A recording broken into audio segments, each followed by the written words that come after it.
Ball putty सोमो, दीवारों का स्पेशलिस्ट।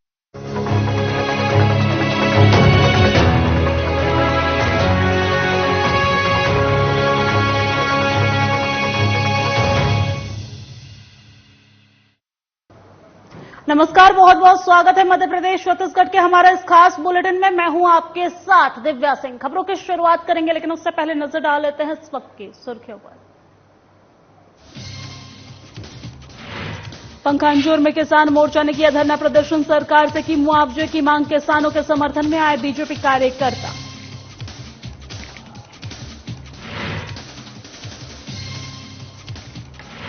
इंदौर में दिव्यांग बच्चे के साथ भाई ने किया दुष्कर्म, डीएनए रिपोर्ट में से हुआ खुलासा, पुलिस आरोपी को हिरासत में लेकर कर रही पूछताछ।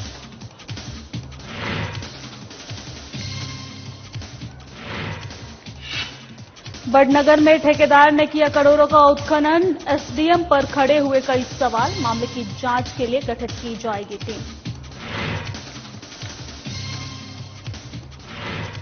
सारंगढ़ में पैसे दोगुना करने के नाम पर ठगी, आरोपियों ने की करीब 1 लाख रुपए की ठगी, पुलिस ने दोनों आरोपियों को किया गिरफ्तार।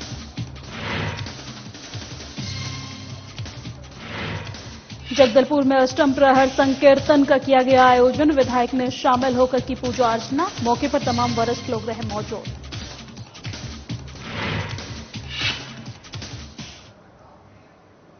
और अब खबरों की शुरुआत करते हैं। खबर जगदलपुर से है, जहां बीजेपी के राष्ट्रीय उपाध्यक्ष और पूर्व मुख्यमंत्री डॉक्टर रमन सिंह 2 दिवसीय बस्तर दौरे पर 14 अप्रैल की शाम जगदलपुर पहुंचे हैं, जहां पूर्व मुख्यमंत्री रमन सिंह ने बस्तर की आराध्य देवी माई दंतेश्वरी मंदिर में पूजा अर्चना कर प्रदेश की खुशहाली की कामना की है। इसके बाद शहर के स्थानीय अग्रसेन भवन में आयोजित समरसता दिवस कार्यक्रम में डॉक्टर रमन सिंह शामिल हुए हैं, जहां अनुसूचित जाति वर्ग के समाज सेवियों और वरिष्ठ जनों को शॉल, श्रीफल और स्मृति चिन्ह भेंट कर उन्हें सम्मानित किया गया है। वहीं बाबा साहेब की जयंती के अवसर पर आयोजित समरसता दिवस कार्यक्रम को संबोधित करते हुए पूर्व सीएम रमन सिंह ने कहा है कि बाबा साहेब अंबेडकर के अमर योगदान को देश हमेशा याद रखेगा।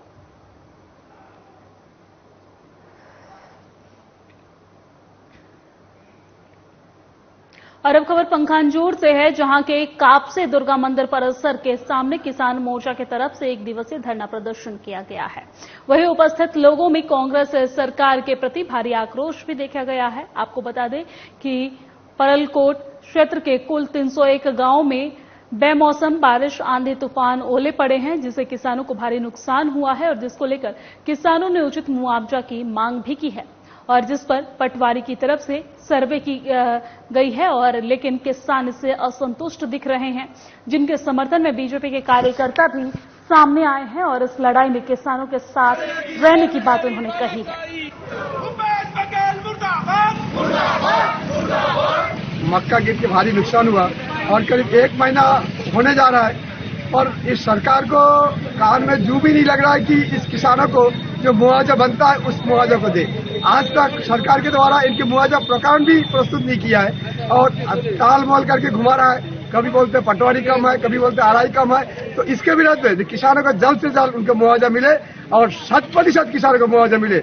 अगर 100% किसानों को मुआवजा नहीं मिलेगा तो हम लोग आज ज्ञापन दिए, तो 7 दिन पश्चात उस तहसील कार्यालय में इस सरकार के विरोध में तहसीलदार को हम लोग घेरेंगे। हमारा यहाँ का आज का आंदोलन हो रहा है। आंदोलन में पिछले कुछ दिन पहले यहाँ पर ओलावृष्टि हुआ है, किसानों का बहुत ही क्षति हुआ है मक्का का। इसमें यहाँ का जो पटवारी है जांच में गया है, अभी तक कोई कार्रवाई नहीं किया है, और भूपेश बघेल का इशारा में और यहाँ का जो क्षेत्रों का विधायक है अनूप नाथ, उनका इशारा में किसानों का साथ छल किया जाता है। इसके लिए अगर उनको किसानों को अगर मुआवजा नहीं मिलता है तो भारतीय जनता पार्टी उनके साथ कंधे से कंधे मिलाकर खड़ा है, और इसके बाद उग्र आंदोलन के लिए हम भारतीय जनता पार्टी तैयार है। ओलावृष्टि, आंधी और तूफान और वर्षा के कारण जो है मक्का उत्पादक जो किसान है उनके खेतों में लगे हुए जो फसल है, खड़ी फसल पूरी तरह चौपट हो गई, और उनको जो है जब मुआवजे की बात हुई तो मात्र 2-3 हजार रुपए पकड़ाकर जो है योजना पकड़ा दिया गया। हम शासन से मांग करते हैं, किसानों का जितना नुकसान हुआ है, जितनी फसलों का नुकसान हुआ है, संपूर्ण 100% जो है मुआवजा दिया जाए। यदि हमारी इस मांग को सरकार पूरा नहीं करती है तो हम आगे जाके एक बड़ा सा आंदोलन करेंगे। क्षेत्र के किसानों को जो नुकसान हुआ है, जिसकी मुआवजा के मांग को लेकर आज भारतीय जनता पार्टी किसान मोर्चा के बैनर तले समस्त किसान जनों को लेकर 1 दिवसीय धरना प्रदर्शन किया है। और इस धरना प्रदर्शन के साथ हम मांग करते हैं शासन प्रशासन से कि समस्त किसान जिनका नुकसान हुआ है उनको पूर्ण रूप से मुआवजा मिले। अगर उनको 7 दिवस के अंदर मुआवजा नहीं मिलते, उनकी नुकसान की पूर्ति नहीं होती है, तो इससे बृहद रूप से सड़क की लड़ाई लड़ी जाएगी, जिसके जिम्मेदार यहाँ के स्थानीय शासन प्रशासन की होगी। आगे बढ़ते हैं। खबर इंदौर से है, जहां के विजयनगर थाना क्षेत्र में स्थित अनुभूति विजय संस्थान में पिछले दिनों एक नाबालिग दिव्यांग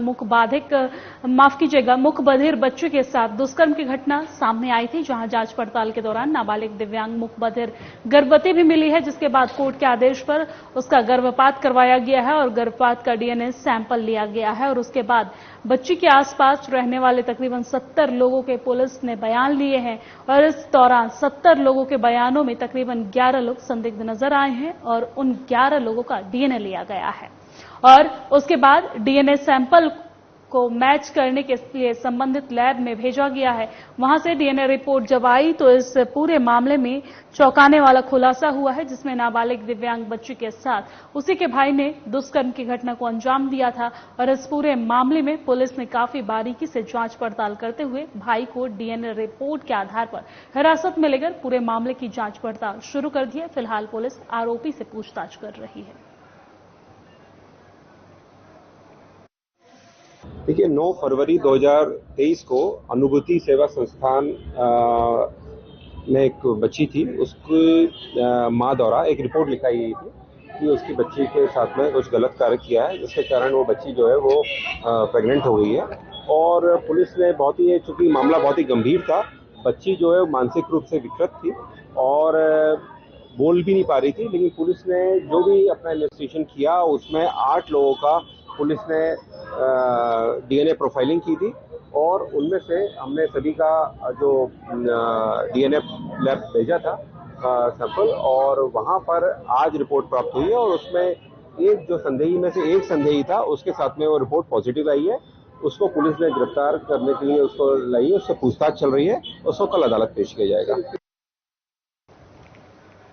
आगे बढ़ते हैं। संविधान निर्माता बाबा साहेब भीमराव अंबेडकर की जयंती पर्व को हर्षोल्लास के साथ सागर सहित जिले भर में मनाया गया है, जहां विभिन्न संगठनों की तरफ से जगह जगह रैली निकालते हुए बाबा साहेब को याद किया गया है। तो वहीं भगवानगंज स्थित अंबेडकर प्रतिमा के सामने बड़ी संख्या में बाबा साहेब में आस्था रखने वाले अनुयायियों ने पहुंचकर उनकी प्रतिमा पर माल्यार्पण कर उनको जयंती पर्व पर नमन किया है। साथ ही उनकी तरफ से बनाए गए संविधान की रक्षा का संकल्प लिया गया है।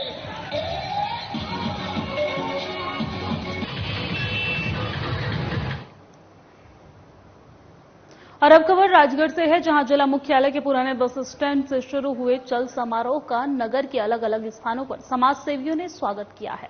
वही चल समारोह मुख्य बाजार से होते हुए बस स्टैंड पर स्थित मंगल भवन पहुंचा है, जहां डॉक्टर भीमराव अंबेडकर की प्रतिमा पर माल्यार्पण करके बाद चल समारोह का समापन किया गया है।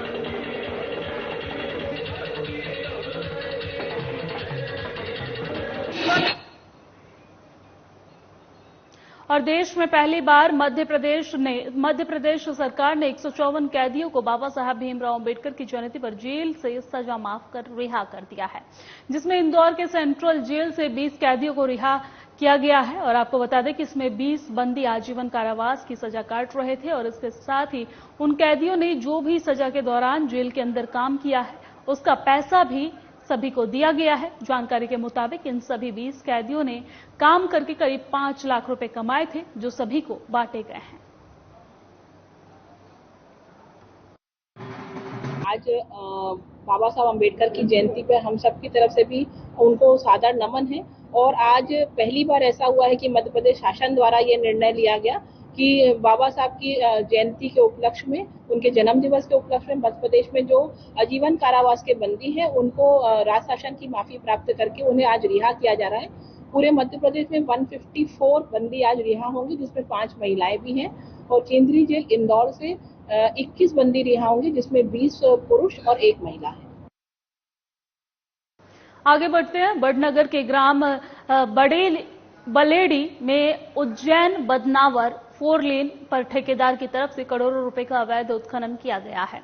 वह इस मामले में एसडीएम कह रहे हैं कि जांच टीम गठित कर कार्रवाई की जाएगी, जबकि 3 बार एसडीएम ने कहा कि खुद निरीक्षण किया है। और वही सरपंच का कहना है कि ग्राम पंचायत की सड़कों पर निर्माण का लालच देकर ये उत्खनन किया गया है।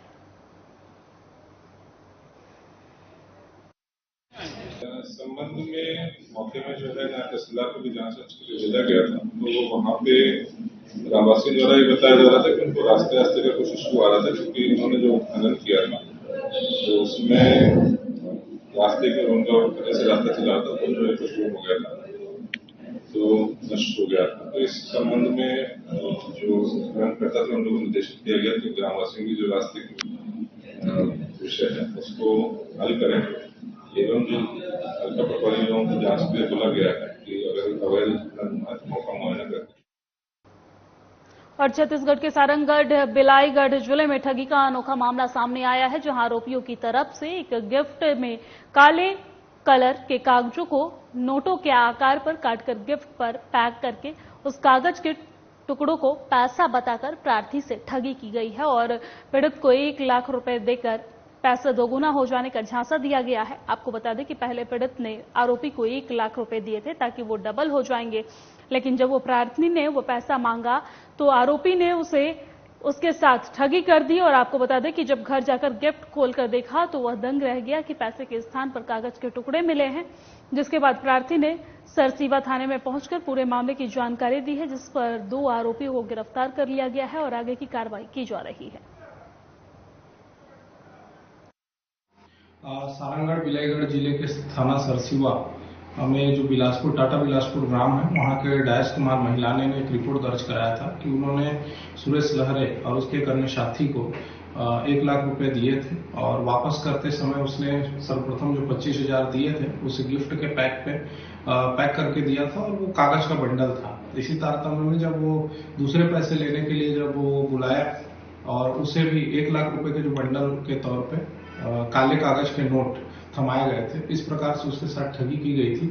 और इसकी रिपोर्ट पर थाना सरसीवा में 420-34 सुरेश कुमार लहरे और उसका एक अन्य साथी अभिषेक कुर्रे, जो कि मालखरौदा थाना शक्ति का रहने वाला है, और उसके विरुद्ध अपराध पंजीबद्ध करके विधिवत विवेचना की गई है। मामले में और भी जहां जहां इन लोगों ने ठगी का काम किया है उसके संबंध में तस्दीक की गई और संबंधित थाने में अभी सूची भेजी गई है और कोई अपराध में संलिप्त हो तो इसकी जानकारी हमें प्राप्त करनी है और माननीय न्यायालय में हमने पेश कर दिया इसे। और जगदलपुर की प्रतिष्ठित संस्था बंगिया समाज की तरफ से अष्टम प्रहर श्री हरिनाम संकीर्तन का भव्य आयोजन किया गया है। वही संस्था की तरफ से आयोजित अष्टम प्रहर संकीर्तन में विधायक रेखचंद जैन भी पहुंचे हैं, जहां बंगिये समाज के सदस्यों ने विधायक रेखचंद जैन का स्वागत किया है। और इस मौके पर जगदलपुर विधायक ने विधि विधान से पूजा अर्चना कर बस्तर की सुख समृद्धि की शांति की कामना भी की है। साथ ही हरे राम हरे कृष्णा के धुन पर विधायक जमकर झूमते नजर आए हैं।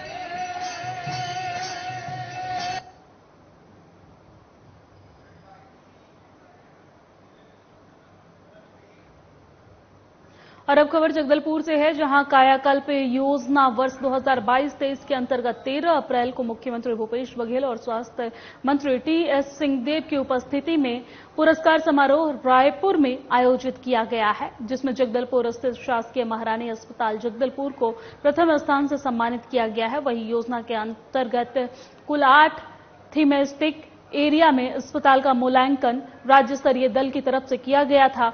और इसके साथ ही जगदलपुर के ही महारानी अस्पताल के civil surgeon doctor Sanjay Prasad को सर्वश्रेष्ठ सिविल सर्जन छत्तीसगढ़ राज्य में चुना गया है, और जिसके लिए उन्हें प्रशस्ति पत्र और राज्य स्तरीय सम्मान से पुरस्कृत भी किया गया है।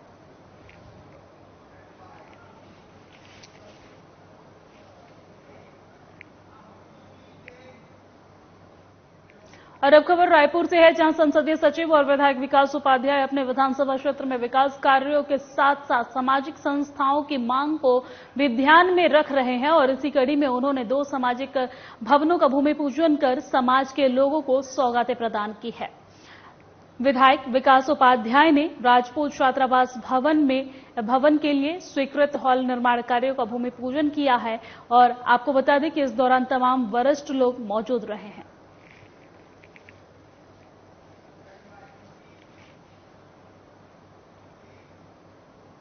और बिलासपुर के जिला सहकारी बैंक प्रबंधक और सीईओ पर करोड़ों रुपए गबन करने का आरोप किसानों ने लगाया है। बिलासपुर की मंडी शाखा में कुछ कर्मचारियों ने कुटरंचना कर लगभग 70 किसानों की जमा अमानत को खाते से गबन किया है और जिसे लेकर किसानों में आक्रोश देखने को मिल रहा है और इसी को लेकर किसानों ने बड़ी संख्या में आज नेहरू चौक पर धरना प्रदर्शन शुरू कर न्याय की गुहार लगाई है।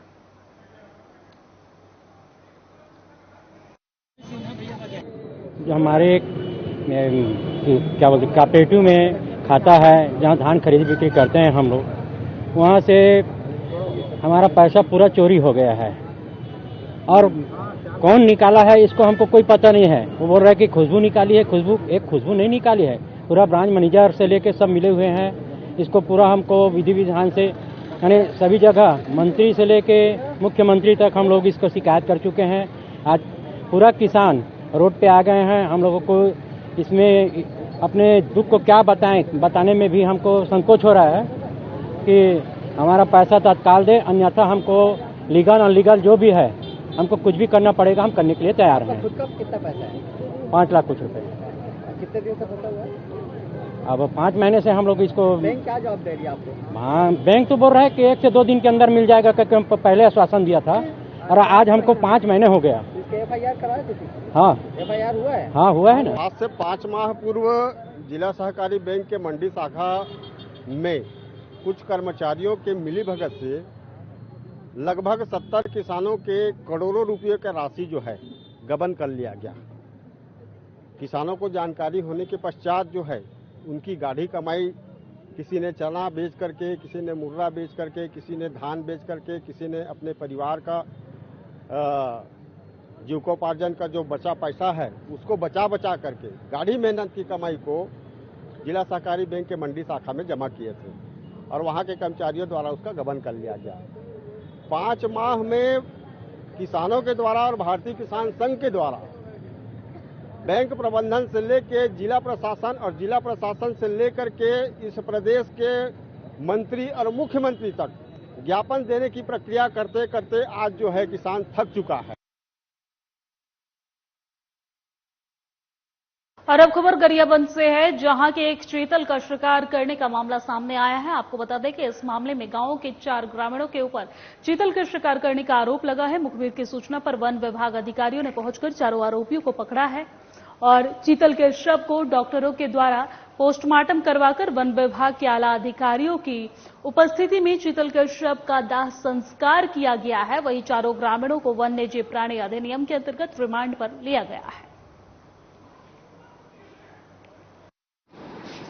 जो प्रथम दृष्टया है उसके आधार पर तो हम इसको वन्य प्राणी का ही मांस मान सकते हैं और ये शायद चीतल का हो सकता है, क्योंकि मुझे जो मांस के टुकड़े मिले वो गनी बैग में बोरी में बंद थे और कुछ जो नाजुक अंगों के जो मांस के टुकड़े थे वो एक कंटेनर में, मतलब डेचकी में मुझे मिला था। वो जैसे मैंने पहले ही बताया, प्रथम दृष्टया ये ऐसा प्रतीत हो रहा है कि ये वन्य प्राणी का ही है, जो कि चीतल का हो सकता है। बाकी जो अपना जो फोरेंसिक लैब है देहरादून से, वहाँ जो सैंपल भेजने के बाद ही इसकी पुष्टि हो पाएगी। रात में लगभग 11:30 बजे किसी सूचना मिला कि जंगल में चीतल को मार करके खाल निकाल करके वहाँ बनाया जा रहा है। तो हम लोग तत्काल मौका स्थल पर पहुँचे। मैं, मेरे बीट गार्ड और मेरे उच्च अधिकारी, प्रक्षेत्र अधिकारी ने मौका स्थल पर जाकर के देखा तो वास्तविक 4 अपराधी को मौके पर मिला, जिसका क्रमशः अपराधी का नाम टिभू, गणपत और संतराम, 4 व्यक्ति। इसमें जानवर का क्या? जानवर का पूरा मांस मिला, लगभग 56-58 किलो उसका तौल करने पर प्राप्त हुआ है, जिसे नियमानुसार अपराधी का आज मेडिकल रिपोर्ट करा करके उसको न्यायालय में प्रस्तुत किया जाएगा। आगे बढ़ते हैं। खबर भानपुरा से है, जहां पर गांव कमवाला में एक युवक ने अनोखी पुरानी परंपरा को दोहराया है। यहां एक विवाह ऐसा भी हुआ है जहां एक युवक बैलगाड़ियों से बारात लेकर पहुंचा है। युवक ने पुरानी संस्कृति और परंपरा का हवाला देते हुए मिसाल पेश की है और ऐसा कर इस दुल्हा ने पुरानी संस्कृति को जिंदा कर दिया है। और यहां एक चर्चा का विषय भी बना हुआ है। मंदसौर जिले में कमवाला गांव की हर जगह खूब चर्चा की प्रशंसा हो रही है और इसका सोशल मीडिया पर भी जमकर वीडियो वायरल हो रहा है।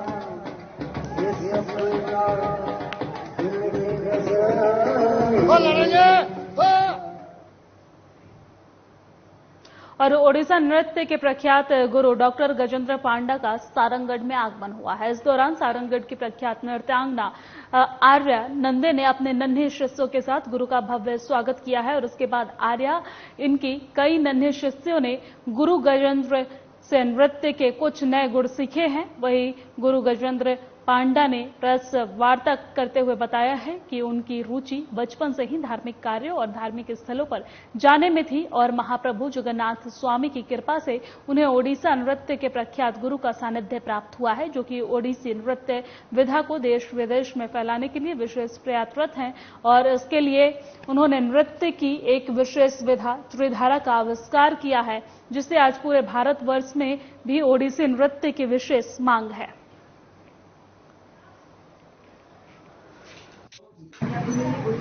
शिक्षा डॉक्टर गजेंद्र कुमार पांडा जी से प्राप्त की भुवनेश्वर से, और मुझे इस विधा में लगभग 13 साल हो गए हैं। और मेरा फर्स्ट जो स्टेज था वो अंतर्राष्ट्रीय चक्रधर समारोह से मैंने अपने नृत्य प्रारंभ किया था और वहीं से मैंने अपने गुरु डॉक्टर जी को आया और मैं अपने आप को बहुत भाग्यशाली समझती हूँ कि मुझे इस लाइन में और उस नृत्य को बोले रखने के लिए जी और मेरे माता का बहुत सहयोग रहा है। और मुझे बहुत अच्छा लग रहा है कि मैं जिस चीज़ को मैंने सीखा है उसको मैं सारण में जैसे छोटी सी जगह में उस नृत्य का प्रचार कर रही हूँ, क्योंकि मैं चाहती हूँ कि बच्चे भी इसी फील्ड में जाए जिस फील्ड में मैंने इतना मैंने अचीव किया है। हमारा जो जगन्नाथ भगवान वो पहले आदिवासियों के द्वारा पूजित हो रहे थे, जैसे एक विश्वावसु सावर आदिवासी है, वो भगवान को नीलमाधव रूप में पूजा कर रहे थे। उसके बाद जगन्नाथ भगवान नीलकंदर में पूजित हुए, जो दारू शरीर है। तो इसलिए क्योंकि यहाँ एक बात है भागवत में, ये मर्त्य मंडले देह बही देवता होइले मरई, जो देवलोक वो अमर होते हैं, मगर यहाँ जो जन्म लेते हैं तो उनको मरना पड़ता है, क्योंकि ये मर्त्य मंडल, मरने का मंडल यही है। तो गुरु जी का कहने का चिंताधारा, उनका जो थॉट है, वो बोल रहे ये उड़ीसा में आदिवासी लोक नृत्य से लेकर लोक नृत्य से लेकर जितना पारंपरिक नृत्य है, सब नृत्य के साथ ओडिसी नृत्य का संपर्क है। और सागर में महापौर संगीता सुशीला तिवारी के नेतृत्व में लाडली बहना योजना की जागरूकता के लिए रैली निकाली गई है, जिसमें भारी संख्या में महिलाओं ने हिस्सा लिया है। आपको बता दें कि लाडली बहना योजना गरीब महिलाओं के लिए शुरू की गई है और अब इस योजना के प्रचार प्रसार में शासन प्रशासन जुटा हुआ है। और इसी कड़ी में गुरुवार को महापौर संगीता सुशीला तिवारी के नेतृत्व में अपर कलेक्टर सपना त्रिपाठी और महिला पार्षदों की उपस्थिति में महिला बाल विकास नगर निगम में स्वयं सहायता समूह की महिलाओं द्वारा रैली निकाली गई है, जो पंडित मोतीलाल स्कूल से शुरू होकर कटरा मस्जिद से होते हुए राधा तिराहा पर समाप्त हुई है।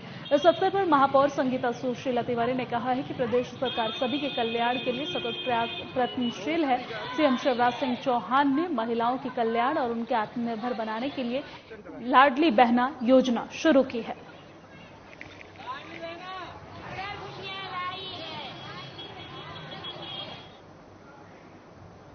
और अब खबर बिलासपुर से है, जहां जिले में अवैध रूप से ऑनलाइन सट्टे पर अंकुश लगाने के लिए अभियान चलाया जा रहा है। और इस अभियान के दौरान सूचना मिली है कि साईं मंदिर के पास तोरवा में महेश बागवानी आईपीएल मैच में मोबाइल के माध्यम से ऑनलाइन जुआ खेला जा रहा है। और वहीं मौके पर पुलिस ने आरोपी को गिरफ्तार कर लिया है। फिलहाल पुलिस आरोपी से पूछताछ कर रही है।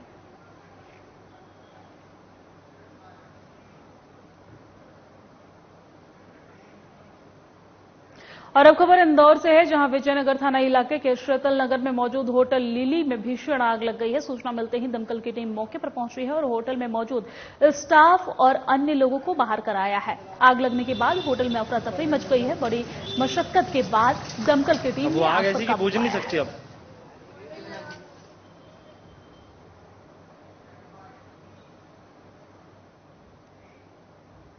और अब खबर मंदसौर से है, जहां के एक होटल के पास सेंट्रो कार में वायरिंग फॉल्ट होने के कारण अचानक आग लग गई है। बताया जा रहा है कि गर्मी का तापमान अधिक होने के कारण और लंबा सफर तय करने के कारण आग लगी है। गनीमत रही कि कोई जन हानि नहीं हुई है। वहीं गाड़ी में बैठने वालों ने कार से बाहर निकलकर अपनी जान बचाई है। वहीं आग लगने से आसपास के लोग इकट्ठे होने लगे हैं और अफरा तफरी और दहशत का माहौल बन गया है। आसपास के लोगों की मदद से फायर ब्रिगेड की सूचना दी गई है फायर ब्रिगेड को, और तब जाकर स्थिति पर काबू पाया गया है।